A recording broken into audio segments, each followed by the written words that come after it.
अचानक कामानिमित्त भंडारदऱ्याला जाणं झालं. मग काय, वातावरण पण बरं झालं होतं. म्हणलं चला रतनगडाचं सौंदर्य पाहून येऊ.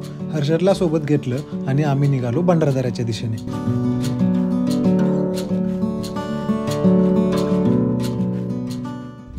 जय महाराष्ट्र मित्रांनो, मी ट्रॅव्हल बडी ओंकार. स्वागत आहे तुमचं एका नवीन व्लॉगमध्ये. आज मी आलोय सोनकिन्नी बहरलेल्या किल्ले रतनगडावर.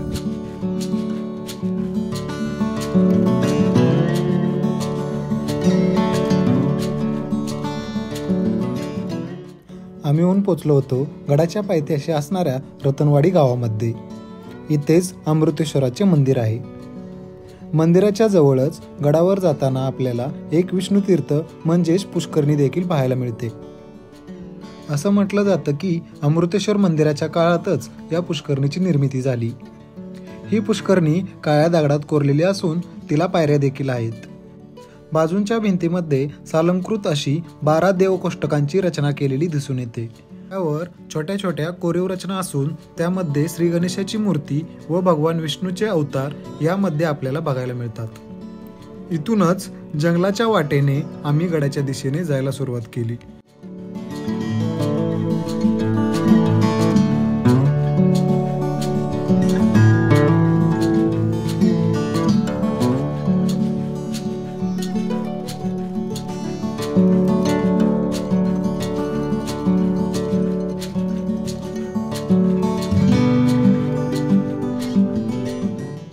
दोन तासांची पायपीट करून फायनली आम्ही पोचलो होतो गडावर जाणाऱ्या शिडी मार्गाजवळ. शिडीच्या वाटेने वर पोचलात की रतनगडाचं अप्रतिम सौंदर्य डोळ्यासमोर उभं राहतं.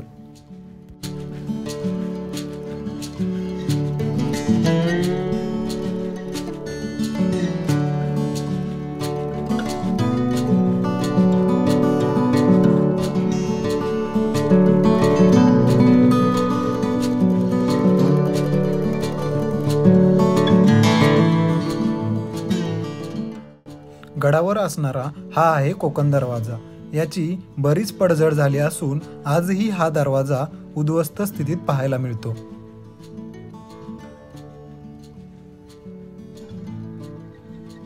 या दरवाजातून उतरणारी वाट सुद्धा पूर्णतः मोडकळीला आलेली आहे.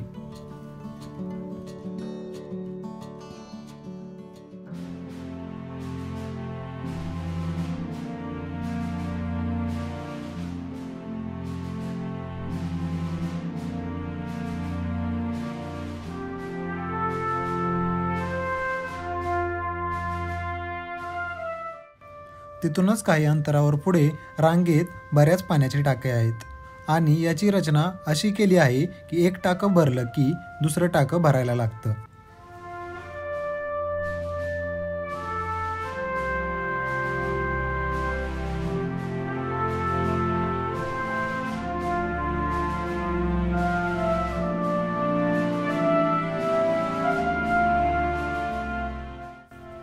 तर मित्रांनो, ही आहेत रतनगडाच्या माथ्यावर उमललेली सोनकीची फुलं, म्हणजे रतनगडाचं खरं सौंदर्य.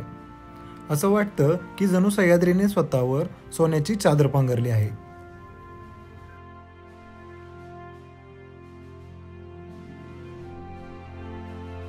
हे आहे रतनगडावरील नेडं. नेडं म्हणजे डोंगराच्या कपारींमध्ये नैसर्गिकरित्या तयार झालेली खिडकी.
समोर जो पाहतोय तो आहे रतनगडाचा भव्य असणारा त्रिंबक दरवाजा.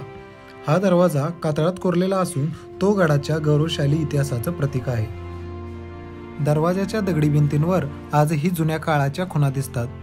जणू असं वाटतं की इतिहासच आपल्याशी बोलतोय. छत्रपती शिवाजी महाराजांच्या काळात या दरवाजाचं रक्षणात्मक महत्त्व खूप मोठं होतं. शत्रूवर नजर ठेवण्यासाठी आणि गडाचं संरक्षण करण्यासाठी ही जागा रणनीतीपूर्वक तयार केली गेली होती.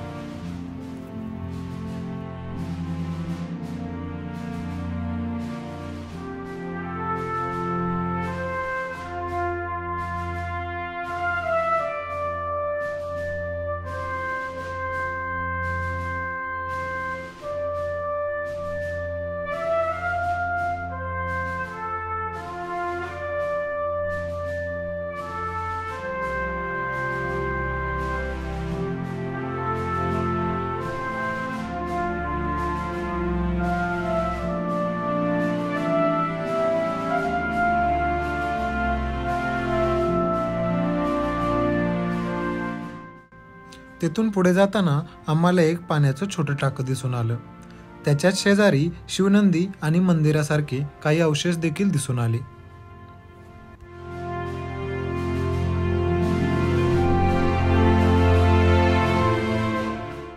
समोरच गडाच्या माथ्यापासून थोडासा सुटा झालेला बुरुज म्हणजेच राणीचा हुडा. आसपासच्या परिसरावर लक्ष ठेवण्यासाठी याचा वापर केला जायचा.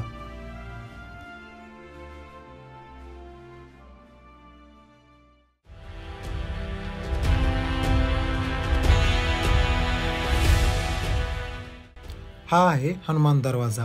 या दरवाजावर आपल्याला काही शिल्पे देखील पाहायला मिळतात.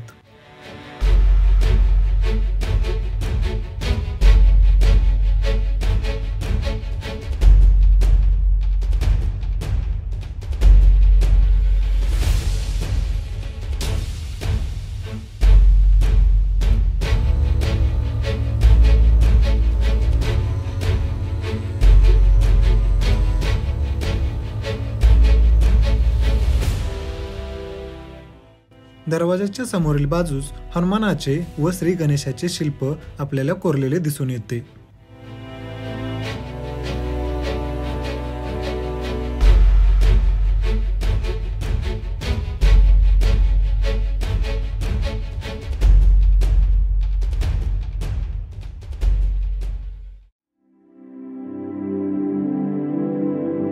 हनुमान दरवाजाच्या समोरील बाजूस गडावर असणारे रत्नादेवीचे मंदिर बघायला मिळते. मंदिराच्या बाहेर श्री गणेशाचे शिल्प देखील आहे. हे मंदिर गडाच्या अगदी मध्यभागी असल्यामुळे इथून सभोवतालचा संपूर्ण परिसर दिसतो. मंदिराच्या आत रत्नादेवीची सुंदर मूर्ती आहे. गडाचं नावही याच देवीवरून पडले, म्हणून रतनगड असं म्हटलं जातं.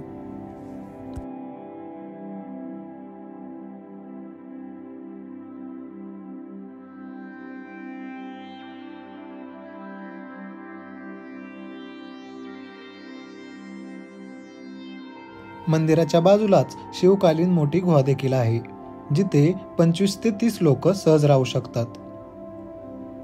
गुहेच्या आतमध्ये जाताना काही नालायक लोकांनी आपली भिंतीवर नावं खोडून ठेवली होती. या लोकांना काय कळणार, ही केवळ भिंती नसून आमचा इतिहास, संस्कृती आणि वारसा आहे.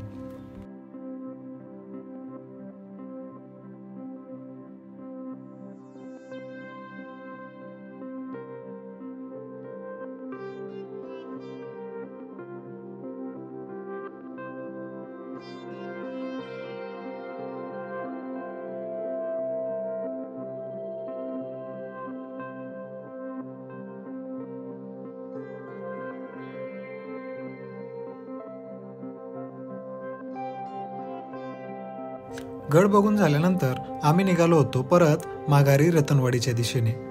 जाताना खूप पाऊस पडल्यामुळे जंगलातून जाणाऱ्या वाटेत खूप धुकं साचलं होतं आणि त्या धुक्यामुळे दिसणारा जो जंगलाचा नजारा होता तो खरंच अविस्मरणीय होता.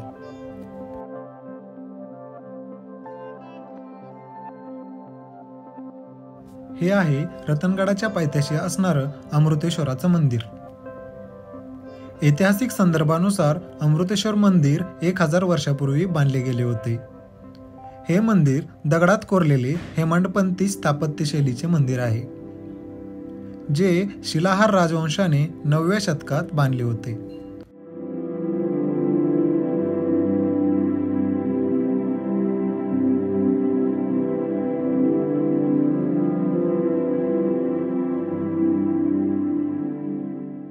या मंदिराचे वैशिष्ट्य म्हणजे मंदिराला पश्चिम व पूर्व अशा दोन्ही बाजूंना प्रवेशद्वार आहेत.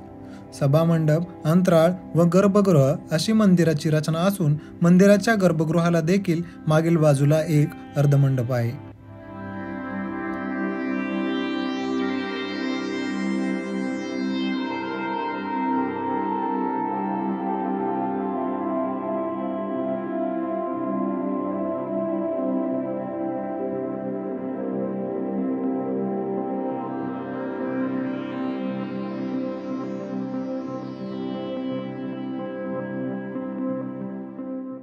मंदिराच्या भिंतीवरची कोरीव कामं, विविध मूर्त्या, समुद्रमंथनाची दृश्ये, शिवपूजेचा देखावा, नृत्यशिल्पे इत्यादी अशी अनेक नक्षीकामे अतिशय विलोभनीय आणि सुंदर आहेत.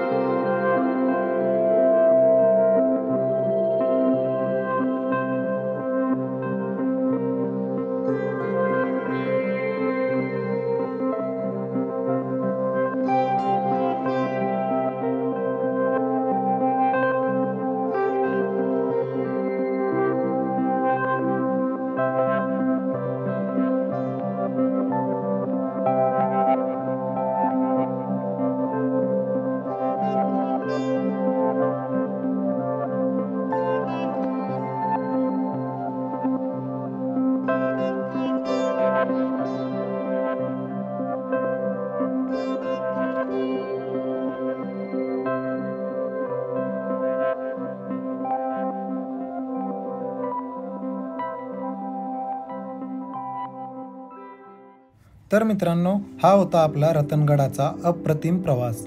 तसेच प्रत्येक प्रवास काहीतरी शिकवून जातो आणि रतनगडाने शिकवलं की उंची फक्त चढायची नसते तर ती जगायची असते. तर मित्रांनो, तुम्हाला हा व्हिडिओ कसा वाटला? लाईक करा, शेअर करा आणि सबस्क्राईब देखील करा, कारण पुढच्या भागात आपण आणखी एका गडाच्या वाटेवर चाललो आहोत. तोपर्यंत जय शिवराय.